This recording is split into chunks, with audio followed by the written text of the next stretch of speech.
अस्सलाम वालेकुम जी, good morning. आज का जो टॉपिक है वो मैं थोड़ा सा ब्रीफ और शॉर्ट रखूँगी। वो इसलिए कि ख़वातीन ये कह रही हैं कि आप थोड़ा सा छोटे छोटे टॉपिक्स पे छोटी वीडियोस बनाएं। तो सबसे इम्पॉर्टेंट बात मैं आज जो करना चाह रही हूँ कि अगर आप वेट लूज़ करने की कोशिश कर रही हैं, अगर आपका वेट लॉस का जर्नी जो है वो बहुत सक्सेसफुल नहीं जा रहा और आपको ब्लोटिंग बहुत ज़्यादा रहती है, यानी आपकी टमी जो है वो सूजी हुई रहती है, आपकी बॉडी के ऊपर एक ख़ास किस्म की फेस पे सुबह स्वेलिंग होती है, तो एक तो आप अपने किडनी और लिवर के टेस्ट करवा लें। और नंबर 2 जो मेरा अपना एक्सपीरियंस है वो ये है कि जब भी मैंने क्लाइंट्स की इम्प्रूव की है गट की मोटिलिटी, यानी आप सबसे पहले अपनी जो कॉन्स्टिपेशन है उसको आपने ठीक करना है। जैसे ही आपकी कॉन्स्टिपेशन नॉर्मल हो जाएगी, आपका गट की मोटिलिटी बिल्कुल नॉर्मल हो जाएगी। अब नॉर्मल क्या है, definition, what is the definition of normal? ख़वातीन पूछती हैं कि डॉक्टर साहब नॉर्मल की डेफिनेशन क्या है? तो नॉर्मल ये है कि आपने अपने गट में इतना फ़ाइबर, इतना आपने पानी, इतना चिया सीड्स या इतना फ्रूट, बेसिकली आप बारीक छोटा छोटा फ्रूट काटें और डेली एक फ्रूट चाट का इतना सा प्याला आपका जो है दोपहर का या हाई टी का जो टाइम होता है या 4-5 बजे का टाइम है, फ्रूट्स को कोशिश करें कि आप डे टाइम में खाएं। नाइट टाइम में फ्रूट्स जो हैं वो शुगर को या इंसुलिन को बहुत ज़्यादा सर्ज देते हैं ब्लड के अंदर, which is not very highly recommended. तो जो हम बात कर रहे थे वो ये है कि आपने अपनी गट को फ़ाइबर बहुत ज़्यादा देना है। फ़ाइबर का मतलब है कि आप फ्लैक्स सीड ऑयल कैप्सूल्स ले सकती हैं कोल्ड प्रेस्ड, आप ऑलिव ऑयल के जो हैं या कोकोनट ऑयल के कोल्ड प्रेस्ड कैप्सूल्स ले सकती हैं, या आप ऑलिव ऑयल, कोकोनट ऑयल या फ्लैक्स सीड ऑयल जो है उसको आप यूज़ कर सकती हैं फॉर डेली 2 चम्मच रात को, उसके ऊपर से ग्रीन टी पी लें। अच्छा, इसके अलावा नाश्ते में आपके प्रून्स होने चाहिए डेली। आपका जो इंजीर है ऑलिव ऑयल में डिप की हुई, वो आपकी नाश्ते की रूटीन में होनी चाहिए। इसके अलावा क्वैकर्स का जो ओट्स हैं, जो ब्राउन नॉर्मल ओट्स हैं, वो आप स्टीविया में बना लें। उसके ऊपर आप सीड साइकिलिंग कर सकती हैं। सीड साइकिलिंग का मतलब है कि आप कलौंजी, बादाम थोड़ा सा, मेथी दाना 1 चुटकी, कलौंजी 2 चुटकी, सूरजमुखी के फूल, कद्दू के बीज, थोड़े से तिल, चारों तिल जो होते हैं, मगज़ थोड़े से, और ये सारों को आप रोस्ट कर लें, यानी तवे के ऊपर या नॉन स्टिक पैन में। इनको मैं आपको सिखाऊंगी ये चीज़ें करना भी आगे आगे, कि उनको कैसे रोस्ट करना है और उनकी नमी कैसे निकालनी है, और उसके बाद आपने उनको एक शीशे के कंटेनर में कैसे सेव करना है ताकि उनको जो है वो नमी और उनके अंदर वो प्रॉब्लम्स ना आए कीड़ा पड़ने के या सौगी होने के। इसको आप यूज़ कर सकती हैं। इसके अलावा बरसात के मौसम में आपके पास जितने ड्राई नट्स हैं, बेसन है, या जो आपके सीड्स आपने ख़रीदे हुए हैं सीड साइकिलिंग के लिए, बीज जो होते हैं, उनको आप फ्रीज़र में रख दें। अगर आपने उनको रोस्ट नहीं किया तो फ्रीज़र में रखने से ये होता है कि उनके अंदर जो नमी वगैरह होती है उनमें कीड़ा नहीं पड़ता। और फिर आप बरसात के बाद, जैसे आपको सिखाएंगे, अभी कुछ कुकिंग वीडियोस शुरू करेंगे तो हम आपको सिखाएंगे कि कैसे आपने सीड्स को प्रिजर्व करना है। अच्छा, फ्रूट चाट का 1 प्याला बारीक कटा हुआ फ्रूट, और आपने फ्रूट को प्रॉपर्ली चबा के खाना है। उस पर आप चाट मसाला डाल लें, नींबू डाल लें, काली मिर्च है, स्टीविया पाउडर है, नमक है, और ये बहुत मज़े की चाट बनती है। इसको आप 1-2 घंटे फ्रिज में रख के इसके अंदर उबले हुए चने डाल लें, उबला हुआ लोबिया डाल लें, ग्रीन एप्पल्स जो हैं वो ज़रूर यूज़ करें।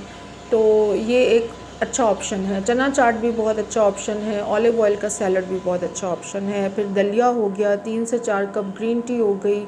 ऑलिव ऑयल आपने वैसे पीना भी है। प्रून्स और इंजीर जो हमने आपको बताया था कि आपने ऑलिव ऑयल के जार में डिप करनी है और नाश्ते में 3 से 4 इंजीर लेनी है, प्रून्स लेने हैं और दलिया लेना है। आजकल ग्रेप फ्रूट वापस आ गया है, उसका सीज़न ऑन हो गया है, तो ग्रेप फ्रूट का जूस, और ग्रेप फ्रूट का वैसे मैं प्रेफर करती हूँ पल्प खाना। आप ग्रेप फ्रूट सुबह नाश्ते में 1 से 2 ग्रेप फ्रूट जो हैं उनको छील के उसका जो गूदा है उसको इस्तेमाल करें नाश्ते में। वो एक तो वेट को बहुत कम करता है, स्किन को बहुत ग्लो देता है, और उसके साथ साथ आपके जो सिस्टम्स हैं, ऑर्गन्स के ऊपर से चर्बी को उतारता है। अगर आपको फैटी लिवर है या आपकी कोलेस्ट्रॉल हाई रहता है या आपको अंदाज़ा है कि आपके जिस्म में चर्बी वाली गुठलियाँ बनती हैं, तो आप डेफिनेटली जो है ये जो टिप है इसको ज़रूर ट्राई करें कि जो ग्रेप फ्रूट है वो एक मिरेकल है, और फ्रेश ग्रेप फ्रूट आजकल मार्केट में आ गया है जो अब रहेगा, आई थिंक मार्च तक रहेगा।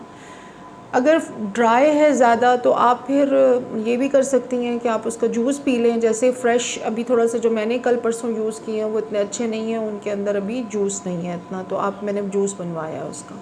प्रेफरेबली गट की सफाई के लिए हमें पल्प चाहिए होता है, पल्प एंड फाइबर चाहिए होता है। तो अगर आप अपनी कॉन्स्टिपेशन को कवर करें, और कॉन्स्टिपेशन अगर आपको उसकी निशानी ये है कि कॉन्स्टिपेशन ना होने की निशानी ये है कि आपने सुबह उठ के पहले ग्रीन टी, कॉफ़ी या ब्लैक कॉफ़ी या 2 कप गर्म पानी के पिए, और उसके फ़ौरन बाद आधे पौने घंटे में 15 मिनट में आपको डेफिकेशन रिफ्लेक्स यानी स्टूल पास करने का रिफ्लेक्स आता है और आप वॉशरूम जाती हैं, and the activity of passing stool जो है वो बहुत स्मूथ है।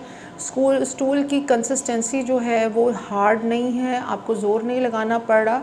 ज़ोर लगाने से और हार्ड स्टूल पास करने से आपको बवासीर, हेमोरॉइड्स और एनल फिशर जैसे प्रॉब्लम होते हैं। क्योंकि एज अ गायनोकोलॉजिस्ट प्रेगनेंसी में मेरे पास एंटीनेटल्स में ख़वातीन हमेशा आती रही हैं और यही प्रॉब्लम्स होते हैं कि जी कॉन्स्टिपेशन बहुत ज़्यादा हो जाती है और फिर एनल फिशर्स और बवासीर, और फिर वो जो भी खाती हैं, ज़रा सी मिर्च भी लेती हैं तो उससे भी ये होता है कि फ़ौरन से उनको जलन और दर्द शुरू हो जाता है। तो कोशिश करें कि आप डाइट के ज़रिए से अपनी गट को हेल्दी रखें ताकि बाद में आपको इस तरह के प्रॉब्लम्स जो हैं वो ना आएँ। और अगर आप इंस्टेंट अपने जिस्म को, वज़न को कम करना चाहती हैं, या कोई शादी आ रही है, कोई फंक्शन आ रहा है, आप बहुत कोशिश कर रही हैं वेट लॉस की और नहीं हो पा रहा और पेट की सोजन कम नहीं हो रही, तो काइंडली आप सबसे पहले अपनी कॉन्स्टिपेशन और ब्लोटिंग पे गौर करें। और अगर आपको ज़रूरत पड़े तो लेग्जोबिरान सिरप वगैरह आप ले सकती हैं, सिकालेक्स ड्रॉप या टैबलेट, मगर इन चीज़ों पे 100% रिलाई करना is a call for disaster, क्योंकि ये चीज़ें जो होती हैं फिर आपकी गट जो होती है उसको इनकी एडिक्शन हो जाती है। पहले एक गोली से असर होता है तो फिर 10 गोलियों से भी असर नहीं हो रहा होता। तो बवासीर का या कॉन्स्टिपेशन का जो पक्का इलाज है वो यही है कि आप चुकंदर, ब्रोकली, आलू, मटर, इनको भी स्टीम कर लें स्टीमर में, और उसके बाद योगर्ट के अंदर एक बंद गोभी, सलाद पत्ता, स्टीविया का पाउडर या कैंडल पाउडर या सुक्राल पाउडर उसको डालें, थोड़ा सा ऑलिव ऑयल डालें, थोड़ा सा नमक, काली मिर्च, ऑरिगेनो जो है मिक्स्ड हर्ब्स होती हैं वो डालें, और उसके बाद आप उसका एक अच्छा सा वो रशियन सैलड सा बना के फ्रिज में रख लें। उसमें green Apple, sweet corn, pineapple, कभी उबले हुए चने डाल लिए, कभी उसमें आपने लोबिया डाल लिया, सफ़ेद, लाल, कभी आपने उसमें मौसम के फ्रूट्स ऐड कर लिए, तो वो एक आपका जो बोल बनता है वो आप सारा दिन खाएं थोड़ा थोड़ा फ्रिज से निकाल के। तो वो आपकी योगर्ट जो है वो आपने स्किम मिल्क का योगर्ट बनाना है, और योगर्ट जो है वो प्रोबायोटिक भी है, और योगर्ट जो है वो आपकी गट को और स्टमक को जो है अगर आपको सूट करता है, अगर आपके गैस्ट्रोएंटरोलॉजिस्ट ने या आपके मैदे के डॉक्टर ने या किसी भी डॉक्टर ने आपको कोई चीज़ मना की हुई है तो आपने वो चीज़ के ऊपर मेरी वीडियो देख के एक्सपेरिमेंट नहीं करना है। जो चीज़ें आपकी कंफर्म्ड हैं कि वो आपके लिए इफ़ेक्टिव नहीं हैं, वो आपको मतलब सेंसिटिविटी देती हैं, आपको उससे एलर्जी है या रिएक्शन करती है बॉडी, उन चीज़ों से हमारा कोई ताल्लुक़ लेना देना नहीं है, वो आपने बिल्कुल ट्राई नहीं करनी है। तो अक्सर ख़वातीन स्टक, मतलब वेट भी कम हो रहा होता है लेकिन उनका पेट इतना सूजा हुआ होता है और उनकी ब्लोटिंग इतनी ज़्यादा होती है कि वो डिप्रेशन का शिकार हो रही होती हैं, फ्रस्ट्रेशन का शिकार हो रही होती हैं।